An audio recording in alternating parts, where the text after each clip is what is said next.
kasih atas kesempatannya. Perkenalkan, nama saya Hidayatul Murtofiah dengan NIM 2019310027. Terima kasih atas kesempatannya. Perkenalkan, nama saya Rengganis Ayuningsih dengan NIM 2019310029. Terima kasih atas kesempatannya. Perkenalkan, nama saya Fauzia Nuraini dengan NIM 2019310031. Baik, terima kasih atas kesempatannya. Perkenalkan, nama saya Angelina Kristi dengan nomor induk mahasiswa 2019310035. Baik, terima kasih atas kesempatannya. Perkenalkan, nama saya Melia Putri Alamanda dengan NIM 2019310036.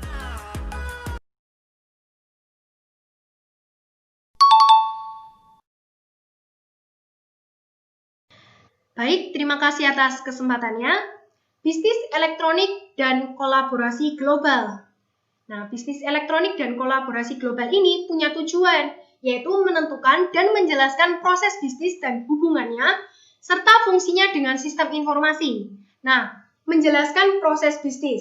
Proses bisnis sendiri adalah sebuah informasi atau pengetahuan yang berisi sebuah kegiatan dan langkah-langkah yang dapat dikaitkan dengan fungsional atau disilakan dari fungsional. Nah, selain itu, proses bisnis sendiri juga dapat berupa aset maupun kewajiban. Nah, contoh dari hubungan-hubungan yang terjadi pada proses bisnis ini yaitu manufaktur dan produksi, yaitu membuat dan merakit suatu produk contohnya. Nah, lalu ada penjualan dan pemasaran, seperti mengidentifikasi pelanggan. Selanjutnya ada keuangan dan akuntansi, yaitu membuat laporan keuangan. Nah, selanjutnya ada sumber daya manusia, yaitu seperti memilih serta menggaji karyawan.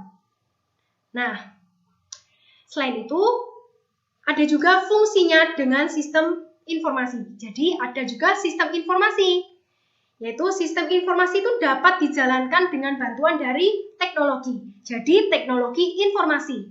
Nah, ini gunanya untuk meningkatkan bisnis juga, yaitu dengan cara meningkatkan efisiensi proses yang ada dengan menggunakan langkah-langkah yang manual. Selain itu dengan mengaktifkan proses yang baru, yaitu seperti mengubah arus informasi dengan langkah yang urut, serta paralel, dan menghilangkan penundaan dalam pengambilan keputusan. Selain itu juga mendukung model bisnis yang baru. Nah, tujuan-tujuan lainnya dari bisnis elektronik dan kolaborasi global ini, yaitu mengevaluasi sistem dengan berbagai tingkatannya. Contohnya dalam hal manajemen dalam bisnis dan hubungan satu sama lain. Nah, selanjutnya tujuan lainnya yaitu menjelaskan pentingnya kolaborasi di dalam tim, kerjasama di dalam sebuah tim, dalam bisnis dengan memanfaatkan teknologi. Nah, tujuannya apa? Untuk terciptanya kelancaran di dalam bisnis tersebut. Oleh karena itu, diperlukan kolaborasi dan kerjasama dalam tim yang baik. Nah, selanjutnya akan dijelaskan oleh rekan saya. Selanjutnya, saya akan melanjutkan tentang jenis sistem informasi. Yang pertama ada kecerdasan bisnis. Kecerdasan bisnis merupakan alat data dan perangkat lunak untuk mengatur dan menganalisis data, dan dapat digunakan untuk membantu manajer dan pengguna membuat keputusan yang lebih baik. Yang kedua ada sistem intelijen bisnis. Intelijen bisnis atau IB merupakan sekumpulan teknik dan alat untuk mentransformasi dari data mentah menjadi informasi yang berguna dan bermakna untuk tujuan analisis bisnis. Teknologi intelijensi bisnis dapat menangani data yang tak terstruktur dalam jumlah yang sangat besar untuk membantu mengidentifikasi, mengembangkan, dan selain itu membuat kesempatan strategi bisnis yang baru. Ide utama dalam intelijen bisnis yaitu yang satu, apa yang diberikan adalah informasi yang bersifat kritis bagi usaha terkait perilaku dan tren bisnis dan pasar, yang disajikan secara tepat waktu dan bersifat interaktif. Yang kedua, terdapat kemampuan untuk mencari dan menggali informasi kunci yang mengidentifikasi kekuatan dan kelemahan untuk membantu pengambilan keputusan secara lebih baik. Yang ketiga, informasi disajikan pada waktu yang tepat, bisa dibaca dan dipahami dengan baik.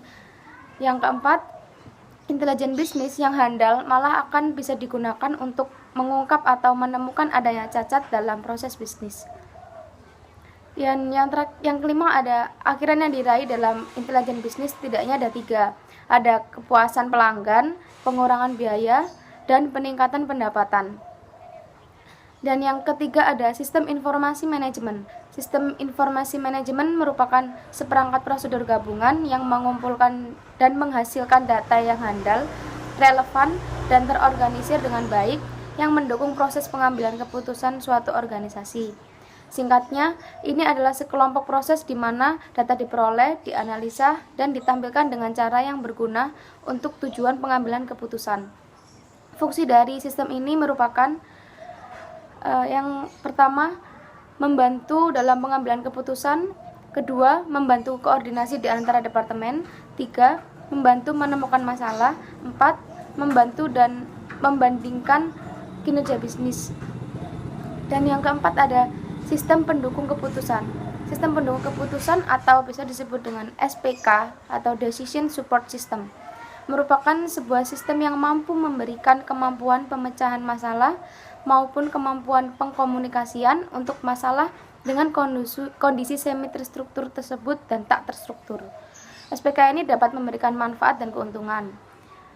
Yang dapat diambil yaitu yang pertama, SPK memperluas kemampuan pengambil keputusan dalam memproses data atau informasi bagi pemakainya. 2. SPK membantu pengambil keputusan untuk memecahkan masalah, terutama berbagai masalah yang sangat kompleks dan tidak terstruktur. 3. SPK dapat menghasilkan solusi dengan lebih cepat serta hasilnya dapat diandalkan. Yang keempat, walaupun suatu SPK mungkin saja tidak mampu memecahkan masalah yang dihadapi oleh pengambil keputusan, namun dia dapat menjadi stimulan bagi pengambil keputusan dalam memahami persoalannya, karena mampu menyajikan berbagai alternatif pemecah masalah. Terima kasih, selanjutnya akan dijelaskan oleh rekan saya. Terima kasih atas kesempatannya. Di sini saya akan menjelaskan tentang sistem pendukung eksekutif atau yang disebut dengan Executive Support System. Adalah sebuah sistem yang oleh para senior manager atau eksekutif sebuah perusahaan atau organisasi untuk memberikan dukungan terhadap keputusan yang tidak terprogram dalam manajemen strategis. Di dalam sistem pendukung eksekutif ini ada 3 tugas, yaitu yang pertama, mendukung manajemen senior. Yang kedua, mengatasi keputusan non-rutin dengan membutuhkan penilaian, evaluasi, dan wawasan. Yang ketiga, menggabungkan data tentang peristiwa eksternal. Misalnya, undang-undang pajak baru atau pesaing, serta informasi yang dirangkum dari MIS atau yang disebut dengan Management Information System internal dan DSS, Decision Support System. Selanjutnya, saya akan menjelaskan aplikasi perusahaan atau yang disebut dengan Enterprise Application. Macam-macam aplikasi yang dapat membantu pekerjaan mulai dari pendataan stok, barang, pemantauan kinerja karyawan hingga laporan keuangan kini dapat diotomatiskan lewat aplikasi bisnis. Penggunaan aplikasi tersebut telah memberikan banyak manfaat pada suatu perusahaan hingga mampu bersaing di era transformasi digital ini. Berikut adalah kegunaan dari adanya aplikasi bisnis tersebut. Yang pertama, sistem untuk menghubungkan perusahaan. Yang kedua, merentangkan area fungsional. Yang ketiga, menjalankan proses bisnis di seluruh perusahaan. Selanjutnya, saya akan menjelaskan tentang sistem perusahaan atau yang disebut dengan enterprise system. Di sini saya akan menjelaskan definisi serta tujuannya. Yang pertama, definisinya adalah suatu sistem yang berbasis komputer yang dapat melakukan semua tugas akuntansi standar bagi semua unit organisasi secara terintegrasi dan terkoordinasi. Tujuannya adalah yang pertama, mengumpulkan data dari berbagai fungsi perusahaan dan menyimpan data dalam suatu tempat penyimpanan data pusat. Yang kedua, menyelesaikan masalah data terfragmentasi.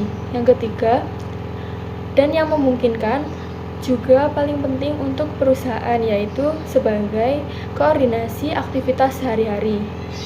Respon efisien untuk pesanan pelanggan seperti produksi atau inventaris.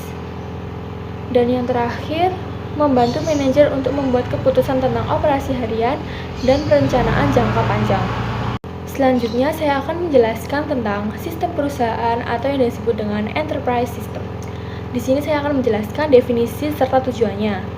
Yang pertama definisinya adalah suatu sistem yang berbasis komputer yang dapat melakukan semua tugas akuntansi standar bagi semua unit organisasi secara terintegrasi dan terkoordinasi.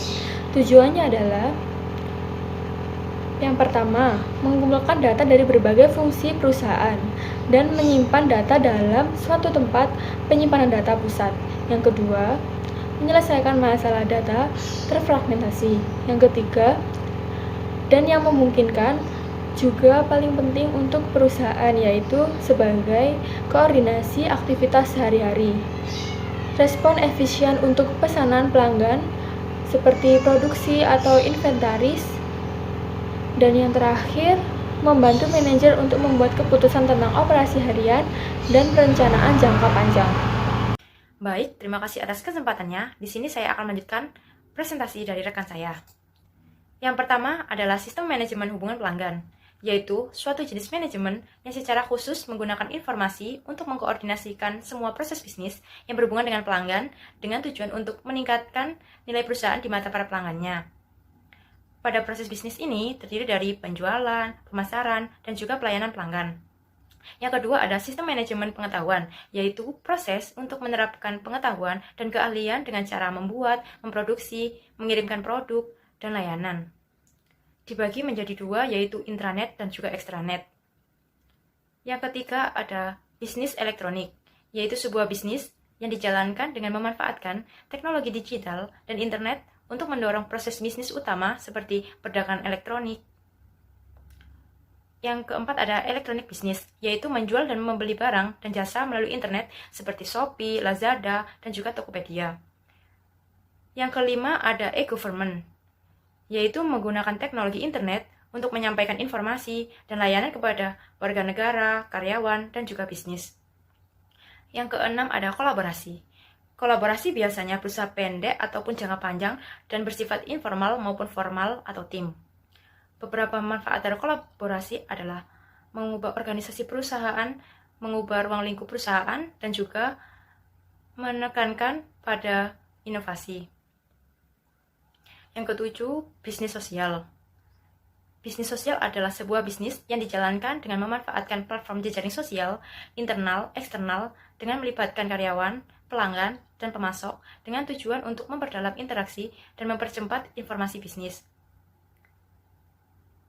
Manfaat dari bisnis sosial antara lain produktivitas, kualitas, dan juga inovasi. Baik, selanjutnya akan dilanjutkan oleh rekan saya. Terima kasih. Baik, di sini saya akan menjelaskan tentang persyaratan untuk kolaborasi. Langsung saja ya mungkin. Nah, persyaratan untuk kolaborasi ini terbagi menjadi dua aspek. Yang pertama adalah kapabilitas kolaborasi dan yang kedua adalah teknologi kolaborasi, di mana keduanya sama-sama mempengaruhi tentang kualitas kolaborasi guna menunjang kinerja dari sebuah perusahaan. Di dalam kolaborasi pasti akan muncul yang namanya budaya. Nah, budaya dalam kolaborasi ini disebut budaya kolaboratif. Untuk membangun budaya kolaboratif ini diperlukan sistem organisasi yang biasa kita sebut dengan sistem organisasi komando dan kendali. Kenapa yang dipakai kok sistem ini? Karena dalam sistem ini kerja sama tim sangat diandalkan. Untuk alat yang dapat digunakan untuk menunjang kolaborasi ini bisa menggunakan email atau platform bisnis seperti Google. Karena dari dua opsi tadi memiliki fitur yang sangat berguna untuk kolaborasi. Fitur ini yaitu berbagi konten. Begitu. Dalam teknologi kolaborasi sendiri dikenal dengan dimensi. Nah, dimensi di sini terbagi ke dalam dua bentuk. Yang pertama adalah dimensi ruang dan dimensi waktu. Di dalam teknologi kolaborasi juga harus dilakukan evaluasi. Dan evaluasi ini terbagi ke dalam beberapa tahapan. Salah duanya adalah mendeskripsikan tantangan dan memunculkan ide solusi.